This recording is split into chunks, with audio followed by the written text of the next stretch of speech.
In the fall of 1845, the black green leaf potato plant dotted the Irish countryside. For over 200 years, the South American vegetable has thrived in Ireland, rough terrain, and unpredictable weather. Packed with carbohydrate, vitamins, and minerals, the potato was a remarkably nutrient-rich crop that made it easy for less wealthy families to maintain a balanced diet. By the mid-19th century, potato has supplanted other staple foods, and since British mandate ensured Ireland more valuable agricultural products were exported, roughly half the country's 8.5 million residents lived almost entirely on potatoes.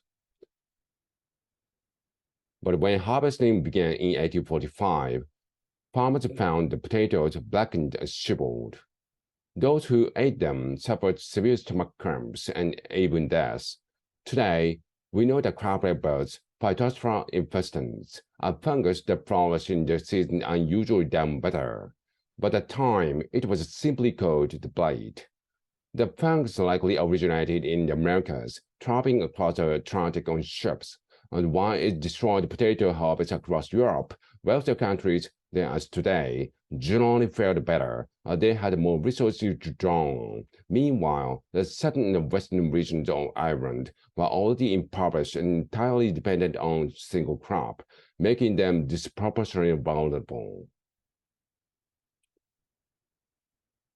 The impact of food insecurity are often more severe at the poverty line, but while the failed harvest created class crisis, the government's response turned it into a national catastrophe.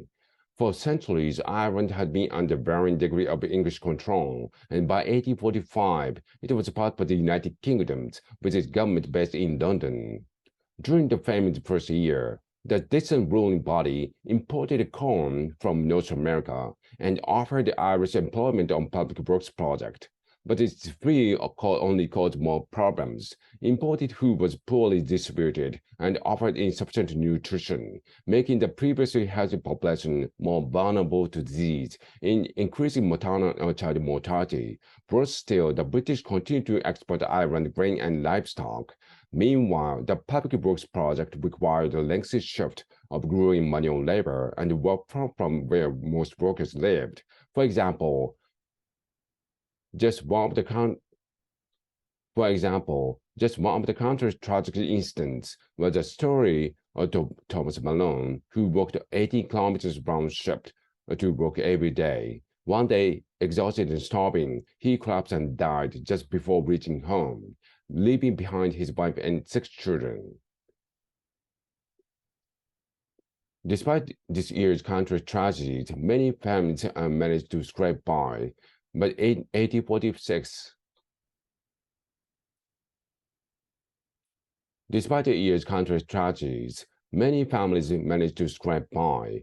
But in 1846, the down weather returned and the blight worsened, impacting 75% of Ireland's potato yield. British relief efforts diminished substantially in the famine's second year, and while the international help saved lives, overall need was enormous. As the crisis wore on, the government limited who was eligible for relief and taxed Ireland with funding the relief effort themselves by increasing local taxes. Most modern historians view these disaster policies as stemming from the mix of toxic religious ideologies, laissez-faire economic policies, and the political infighting. British news sources constantly depicted the Irish as lazy, simple-minded alcoholic, and some London decision-makers believed the famine was God's punishment for these simple behaviors. Other government officials purposely blocked efforts to provide meaningful relief due to internal political rivalries. As with famines and food insecurity today, it wasn't a lack of resources preventing the British from aiding Ireland, but rather a lack of political will. 7 years after the blight began, Ireland's weather pattern returned to normal, and the potato crop finally stabilized, but over 1 million people have perished from starvation, malnutrition, and disease. Between 1 and 2 million more fled the country, beginning the trend of drop island population to how its pre-famine levels by the 1920s. Today, climate change is making extreme weather more common and sustained, leading countries' agricultural community to face similar struggles.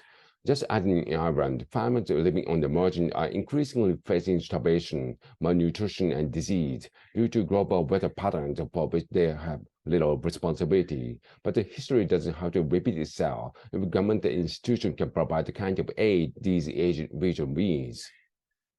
Relief efforts that are coordinated and ongoing provide sufficient nutrition to prevent disease and offer with compassion rather than judgment.